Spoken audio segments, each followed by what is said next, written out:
Museums around the world are hunting for more Korean curators for their Korean exhibitions, following growing global interest in Korean art and culture. What are roles and responsibilities of curators and museums? What's behind the expansion of Korean exhibitions at overseas museums? And what Korean art pieces are captivating the hearts of visitors at foreign museums? K-drama, K-pop, and now K-exhibitions. More and more Korean curators are representing and sharing the significance of Korean art and culture through exhibition around the globe, including Dr. Ji-yeon. Thanks so much for joining us. My pleasure. Yeah, thanks for having me. Sure, and Mr. Mael Bellec, also welcome to the program. Thanks.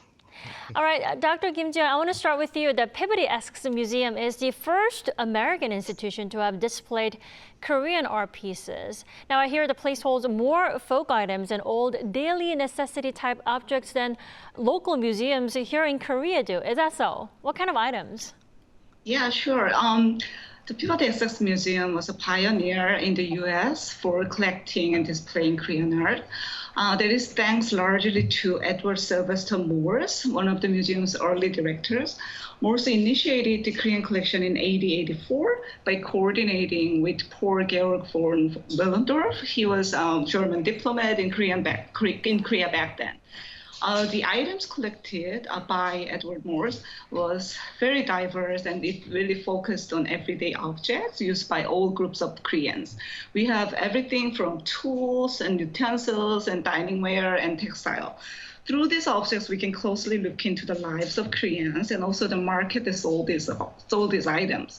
For example, we have white porcelain bowls stacked together and tied with straw ropes, 새끼줄.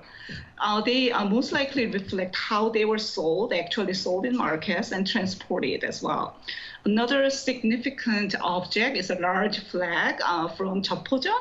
So the Jeoppojeon is a fabric shop selling ready clothes, and it was one of the 6 government-regulated markets in Seoul known as Yugijeon.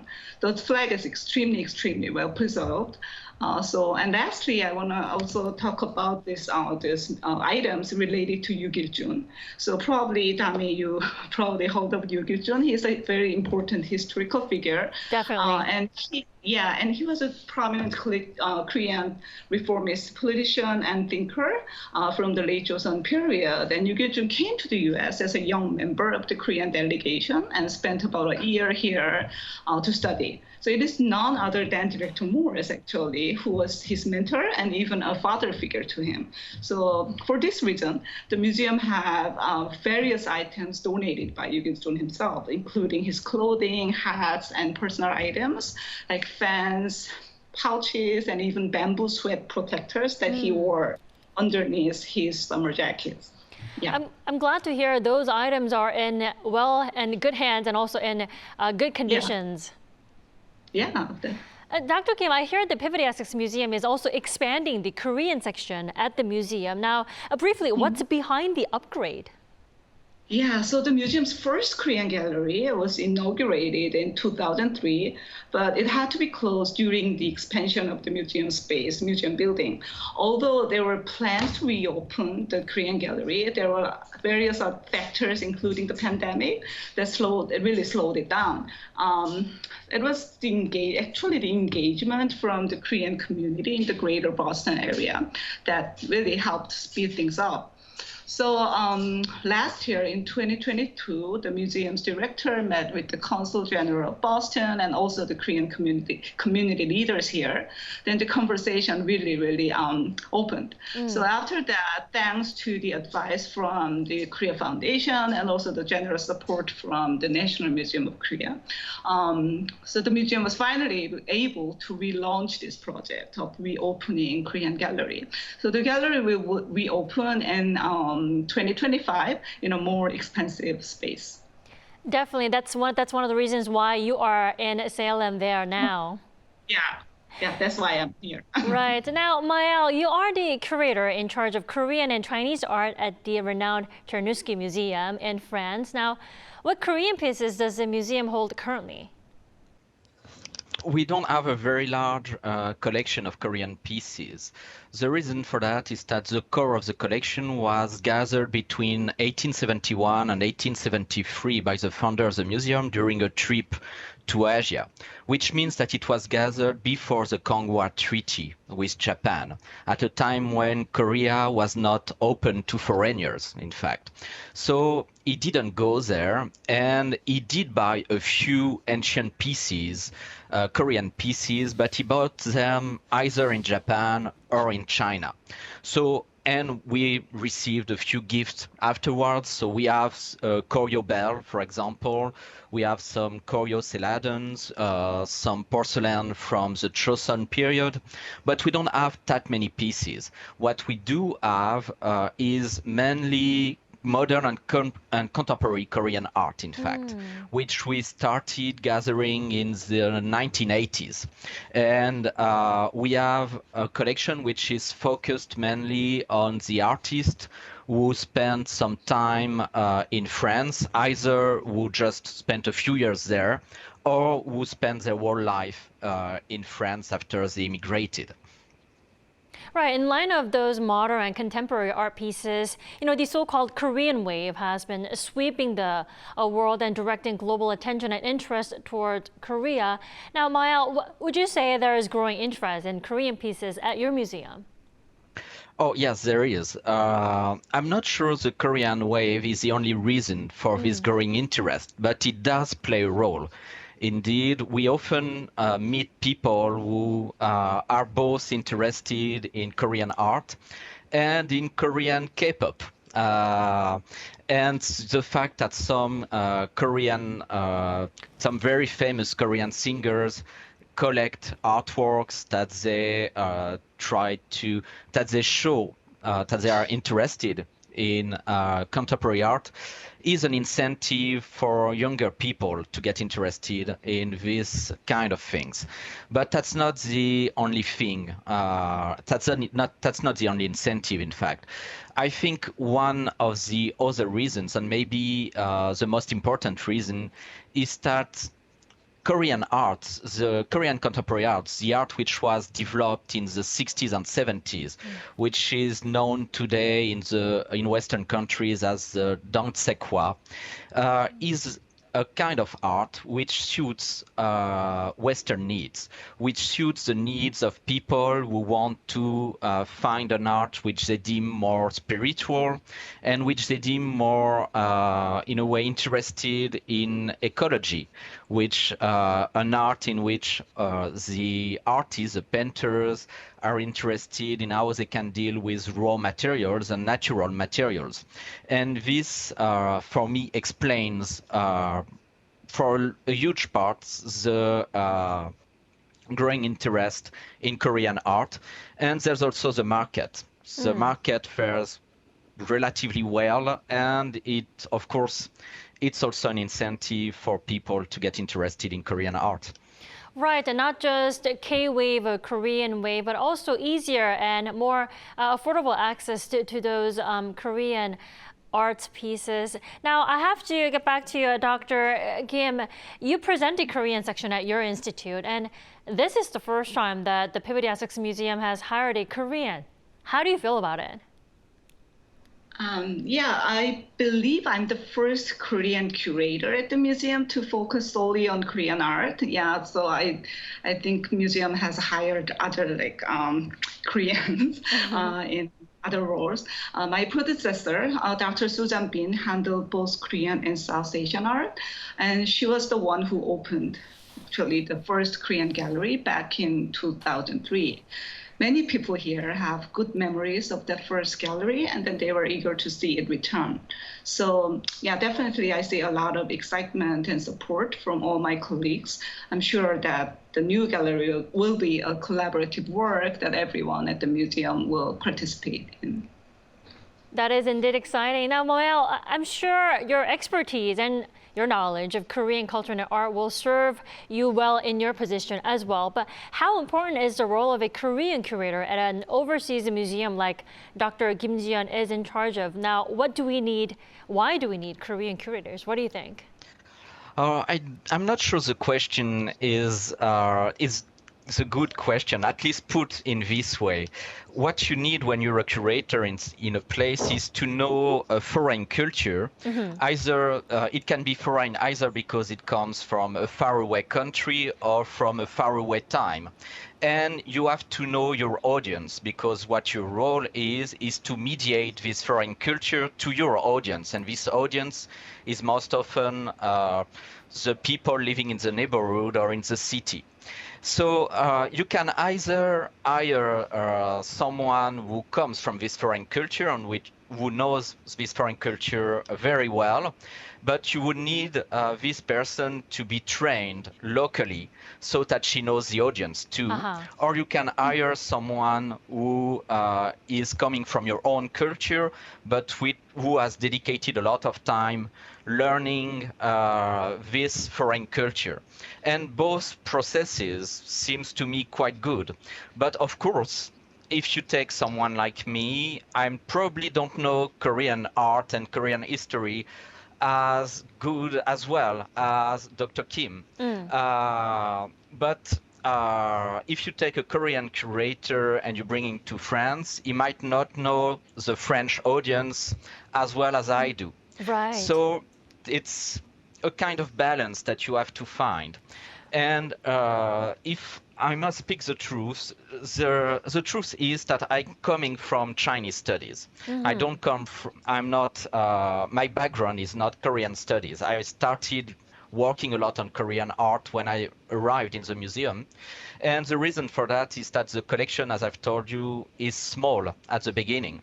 So we don't have, when the museum hired me, they didn't want to hire a Korean specialist. They wanted to hire a Chinese art specialist.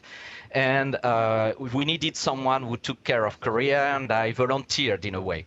But, you know, you have to, it's a process. You have to build the collection, and as the bigger the collection gets, the bigger the need for someone very specialized in Korean art will become. And for now, I'm not sure I'm not sure I'm good enough. But that's a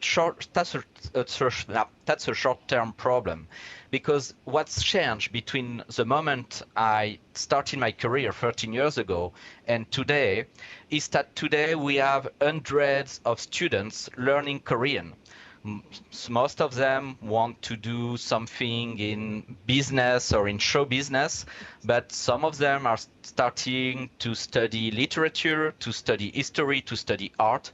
In a few years, we will have a lot of people who will be able to become good curators on Korean art. And what we will need to do at that time is to build bridges with Korean curators so that they can exchange with them.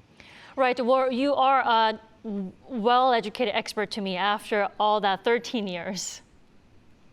Well, I do what I can, I guess. And also, you made a really good point. The origin or the background of those curators are not the matter. You have to be mindful of your audience. Yes, that's what we do all the time, on every day, in fact, trying to bring something which is foreign and to make it less foreign, and to have people understand why it is interesting and what they can find in it. Definitely. Now, Dr. Kim, has there been a shift or a change in terms of Korean cultural art displays? Because I hear museums around the world used to borrow places in the past, but some places are now shedding light on the pieces they've had in the past, right? Yeah, certainly.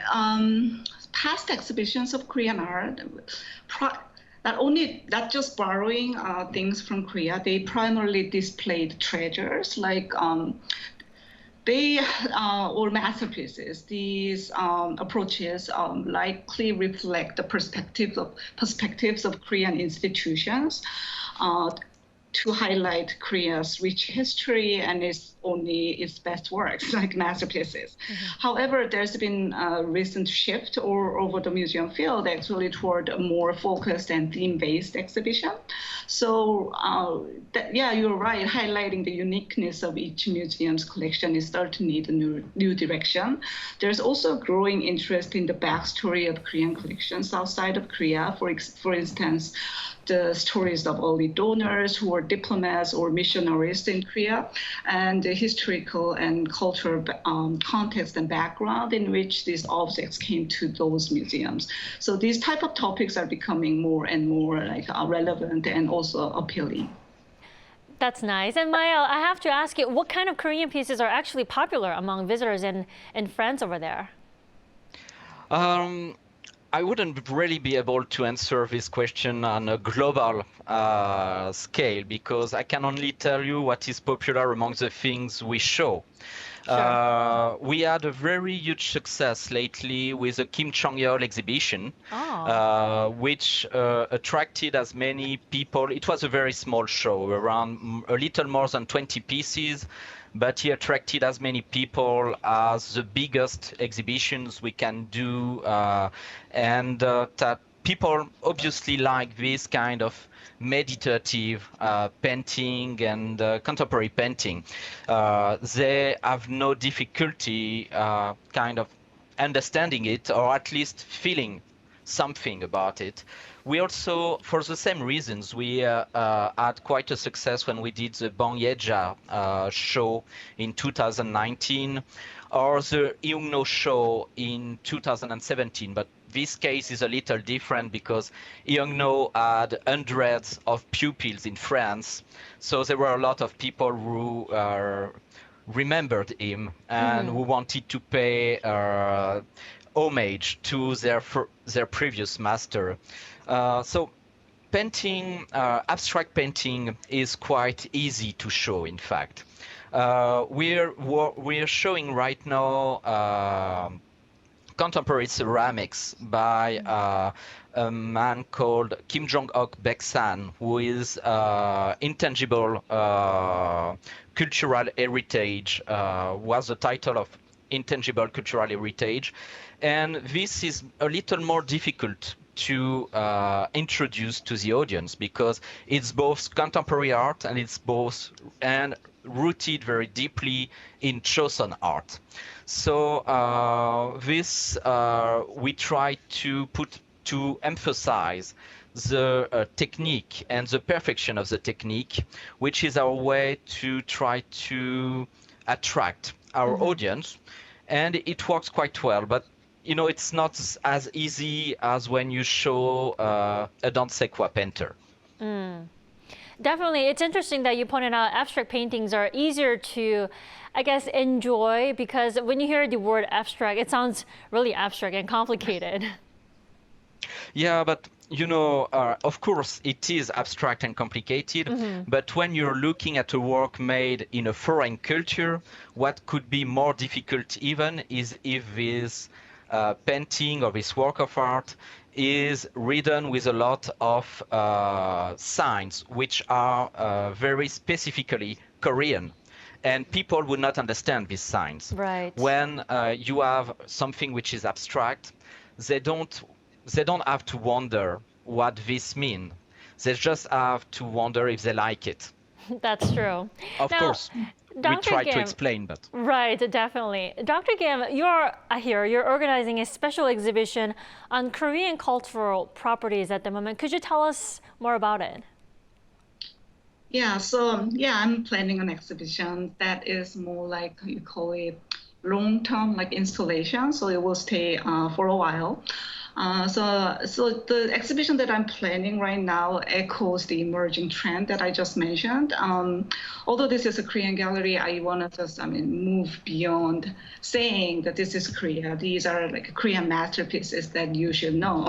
Instead, I want to spotlight and the individual stories and their experiences that are closely connected to each object displayed in the gallery. So you will see diverse stories and perspectives from all kinds of Koreans, including royalty, kings and queens, of course, and Yangban intellectuals like Yu Gil-jun, and also commoners and more like marginalized people like shamans. But and we will also see the stories of foreigners who visited Korea and even like lived there, like missionaries. So and in addition, I plan to present works by Korean and contemporary Korean and Korean American artists too, and I really want to create a dialogue between the past and present in that way. But ultimately, I want the visitors to the Korean gallery to see beyond these objects themselves, to try to understand or appreciate the lives of these Korean people, all kinds of Korean people, their dreams and their struggles. So that's my goal. That way, I believe the exhibition can closely engage with both the Korean community and also the museum's broader audience. Right, Dr. Kim, you have to let us know when the exhibition will be available for those of us who may be interested in visiting. When is it? It's 2025. It will open in May 2025. All right, May 2025. Now, Mael, before I let you go, as a curator in charge of Korean arts, what significance or presence does Korean art hold, do you think, in the world compared to other countries? I mean, what effort should be made to see Korean art, thrive? As for the significance of Korean art, I guess it is as significant as any other art in the world. I mean, every culture is a sample of what humans can do. And Koreans have developed their own culture. And if you study Korean culture, you kind of broaden, your range of ideas and of thoughts, and of also of aesthetic sensitivities, and I guess that's it, and that's why Korean art is interesting. And I'm interested in Korean art because I like the aesthetics, I like the history, but I would understand that some other people are interested in something else. So I'm not sure I can really answer this question specifically for Korean art. As for how it can thrive, I guess state support is a very good incentive. When artists can show their works abroad, when they are supported, when the transportation costs are covered and all these things, when there are a lot of collaboration and links and relationships between Western curators and Korean curators, a lot of projects are set up, and in a way, that's it. That's the most obvious recipe to get things done. Definitely. All right, Mael, thank you so much for joining us all the way from Paris today. Oh, that was my pleasure. All right, and also all the way from Salem, Massachusetts for Dr. Kim Ji-yeon. Thank you. We appreciate it. You have a good night. Good night. Thanks for having me. Good night. All right, we thank you so much for watching Issues and Insiders. We'll be back tomorrow for Friday's edition at the same time.